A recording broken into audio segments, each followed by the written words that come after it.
What is up guys, another site. In this video I'm going to show you how to keep your Google account signed in 2025.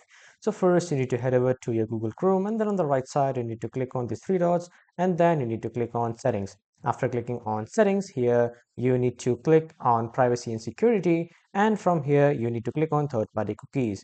After that you need to make sure that you have allowed the third-party cookies, and after that here at the top you need to search for browsing history or any of the history, or you just simply need to search for delete browsing history or delete browsing data, and then you need to search and check mark the browsing history, cookies, and other site data and cached up images and file, and then click on delete data to delete all this cached data. And the next step is you need to head over to the about Chrome section, and from here you need to make sure that you have been upgraded to the latest version of Chrome. So from these steps you can just simply stay signed in 2025 with Google. That was all for this video, everyone. Thank you for watching.